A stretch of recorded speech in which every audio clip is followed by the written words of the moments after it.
Do you wish that you loved backpacking more, but it just kind of sucks because the back always hurts? We're going to tackle that problem right now.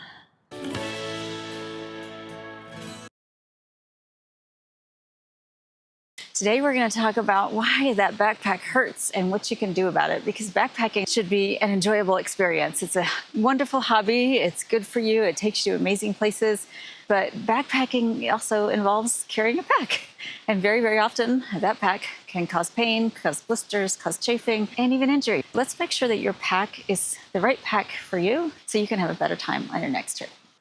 I have worked with an outfitter for several years now, and over that time I have done hundreds of pack fits on all kinds of bodies, all kinds of shapes and sizes, people of all levels of experience, and I've had a lot of fun finding out where they're going, what they're doing, what their needs are, and helping them find the perfect pack for them, because there is no just plain perfect pack. Today we're going to cover 5 things which are essential to having a pack that doesn't hurt. A good place to start is 3 reasons that somebody might want a new pack. First and foremost, it's somebody who's never backpacked before. It is a leap of faith to buy a pack because it's a big investment. This pack is really pivotal. If it doesn't work for them, whether it doesn't fit, whether it doesn't hold their gear properly, whatever the reason is that it doesn't work, it could make or break the backpacking experience. They could decide, yeah, I don't want to do this anymore because it's just too painful. Or they might just say, backpacking sucks, right? The second reason is it's a more experienced backpacker, but their needs have changed, or maybe their body shape has changed, or something has changed, and so they are ready to upgrade a pack or get a pack for a new purpose. So they have some experience, they have a little bit of an idea of what they're looking for, but they may not be 100% confident in their choices, particularly because backpacking gear styles and designs change over the years. And finally, the third type of backpacker is one who has maybe a lot of experience, or maybe they haven't backpacked since they were much younger. They may have a very old pack that they want to replace. It could be an older framed backpack where they're looking for a frameless pack or an internal frame pack versus an external frame pack. And they might have some kind of old school ideas about how a pack should fit or how it should work for them. So those are 3 different reasons that somebody could be looking for a new backpack. Regardless of what those reasons are, it is critical to find a pack that is going to fit well, carry well, be comfortable, a pack that's going to meet all your needs so that you have a more enjoyable backpacking trip the next time you go out.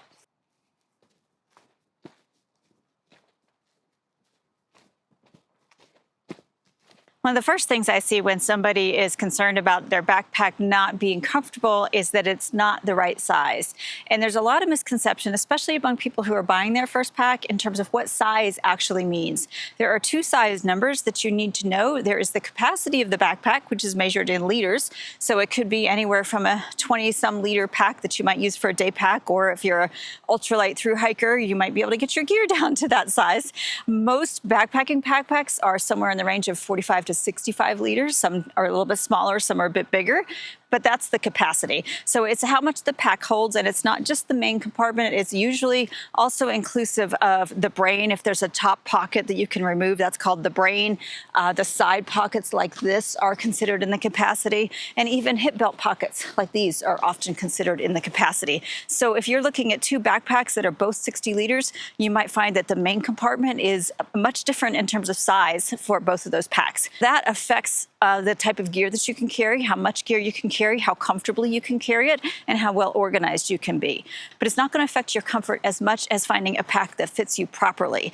And the main number for fit is your torso size, which is based on the length of your torso from the C7 vertebrae back here down to the top of your iliac crest. You will find packs that are measured just kind of generically from extra small to extra, or even extra, extra large.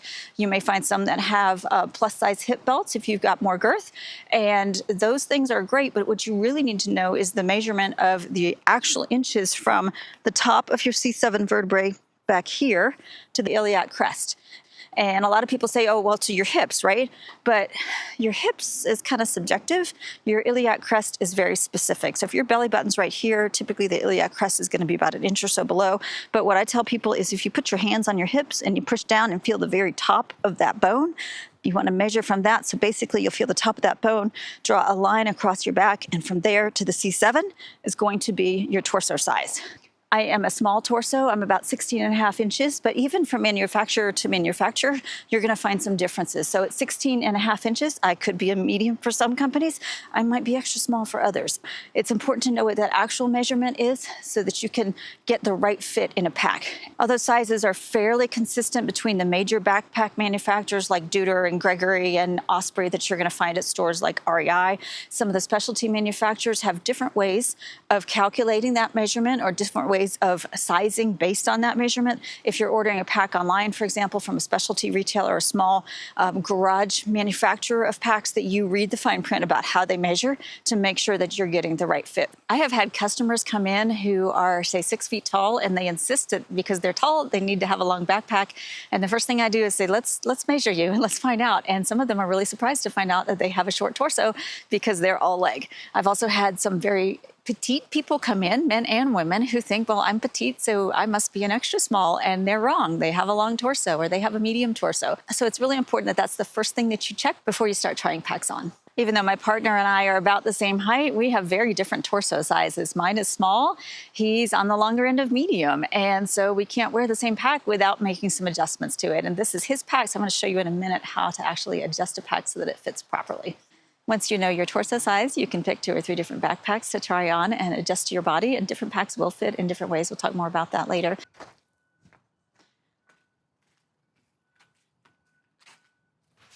One of the first things a lot of people will do when they put on a pack is grab this chest strap and clip it and think that's the starting point. It is not.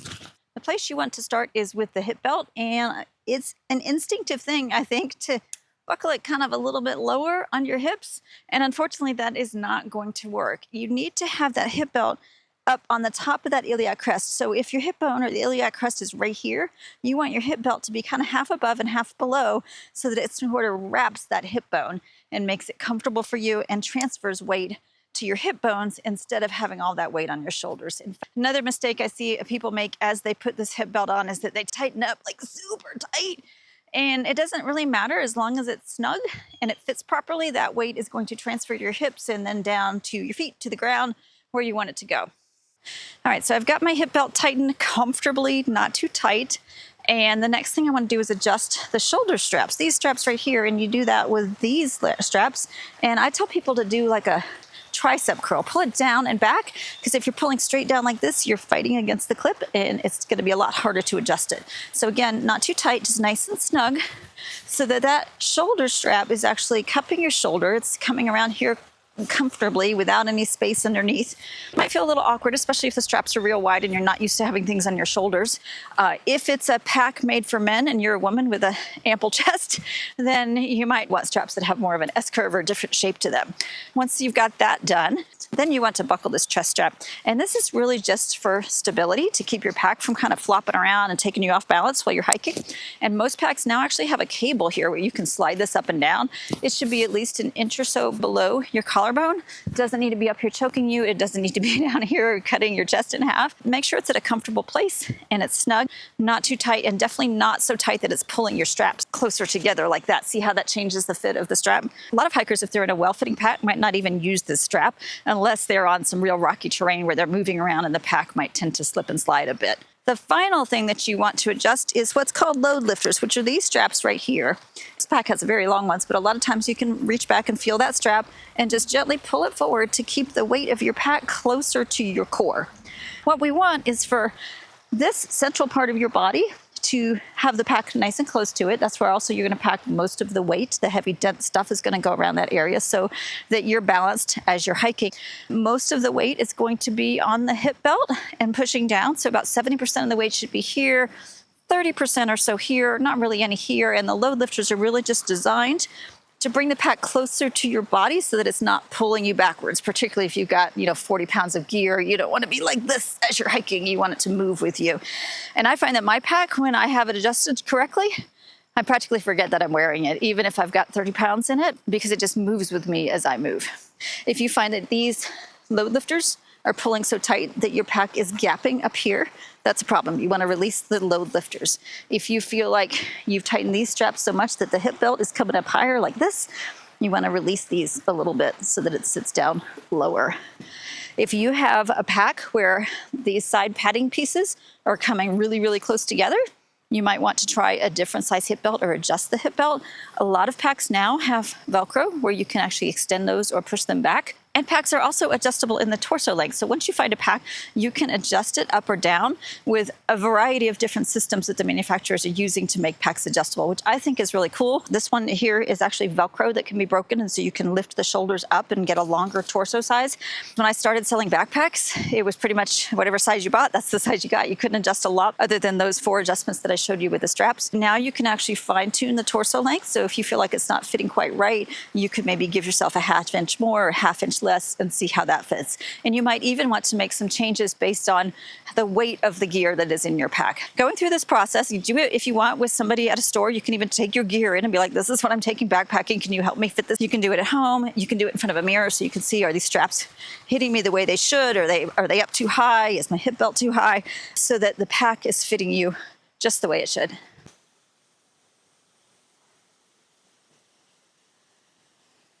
The third reason that you may find that your pack is uncomfortable or even painful is that it is overloaded for the type of pack that you have.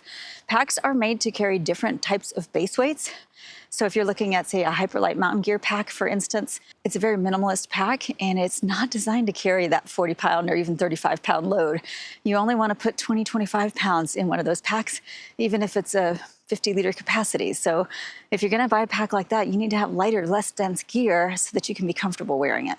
On the other hand, a bomb-proof pack like the Gregory Baltoro, which goes up to, I think, even 110 liters, I believe, that can hold a lot of gear. So if you've got big, bulky gear, if you're going to be out for a long time, you're going to set up a base camp and do a lot of hikes from there, you might want to start with a bigger pack like that, or a pack that is designed with a suspension system that can support all the weight that you want to put in it. If you are struggling to get your weight down and you feel like you've got too much weight to go in the pack that you own, I have a couple of other videos that you can see up here in terms of how to trim your base weight. And I'd be happy to answer questions as well. If you've got specific ones, drop them down in the comments and I can do another video. The quickest way to reduce that weight is to carry less stuff, but that means some tough choices sometimes. You might want to carry less stuff or spend a little bit of money, upgrade your gear, get some lighter things like replace your tent or possibly your sleeping bag with something that's a little bit lighter. Now, if you heard me say that and you're thinking, wait, I love my gear, I'm not changing anything, but my pack hurts, what do? We're going to talk about the fourth reason that backpacks can be uncomfortable, and that is because they're not packed properly. As I mentioned earlier, you want the heaviest weight to be around the center of the backpack. So typically you're going to put something light and fluffy down in the bottom, like your quilt or your sleeping bag, and heavier stuff like maybe your clothes towards the middle, possibly your tent, your sleeping pad, things that are denser. They can go around the middle, and then some lighter things in the top or possibly your snack. I put my food right on the top, so a lot of times I am kind of top heavy and I do feel it, but after I've been hiking for a few days, I build up those muscles and it's less of an issue. If you want to see how I pack my pack, take a look at that video right up there. And honestly, if you've got a pack that you feel really happy with, you like the design of the pack, you feel like you've got really good gear, but things just aren't quite working for you, then definitely take a look at how you're packing and make sure that you're packing in the appropriate layers, that you don't have really heavy things in the pocket that might be pulling you back, or perhaps you've got water on one side but not the other. Water weighs 2.2 pounds per liter, so if you're hiking even with just 1 liter more on one side than the other, then you're going to be off kilter and you may find that you end up with pains that you were not expecting to have. If you're not already a subscriber, just taking a second to hit that subscribe button down below is a great way to let YouTube know that you're finding value in my videos and to help them share them with other people who would also appreciate this information. Now you're down to the fifth and final reason that your pack might not be working for you, and it's similar to trying on your best friend's shoes. They might love their shoes, and then you try them on and you're like, I can't even walk in these. I don't know what the problem is, but they're not right. Backpacks are a bit like shoes because every body is different. We have different shapes, different sizes, different curves. Some people have had things like spinal injuries, or maybe they broke a collarbone and their shoulders aren't quite level anymore and things like that. So it's important to find a pack that actually fits whatever you've got going on with your body. I've had a lot of people come to me over the years saying that they are looking for a backpack just like their friend has, or they read a ton of reviews and they think that this pack X is the perfect pack for them. And it may be, but it also very well may not be. So that's why it's important to try on at least 2 or 3 different packs and see which one is going to work best for you. There is nothing wrong with talking to your friends about what pack they use. And I think it's even helpful if you've got a friend with a pack and they're a similar torso size to try their pack and see what you think before you even go into the store, or reading reviews and seeing what experts have to say about different types of packs. But you really need to look at what is your body type? How are you going to be using that pack? How do you like to pack your pack? Do you need lots of pockets, or do you just want one big tube like I have on my pack? That's a matter of personal preference. If you've got a pack that you have your heart set on and you go to the store and you try it on and you load it up with some gear and it just doesn't feel right no matter what you or the person that you're working with does, then it's time to start looking for a different pack, as much as that might disappoint you. And I have to tell you, picking your favorite color is not going to mean that that pack works. But I can guarantee when you find that pack that actually works for you, that it feels good, you are going to have so much more fun backpacking, and you're going to completely forget about that other pack that you thought you wanted. I hope that's been helpful for you. If you have any questions, feel free to drop a comment down below. If you thought this was helpful, just say, hey, yeah, I loved it. I'll read all the comments. I really enjoy hearing from people on this channel, so feel free to communicate if you would like to, and I will look forward to seeing you here again next time.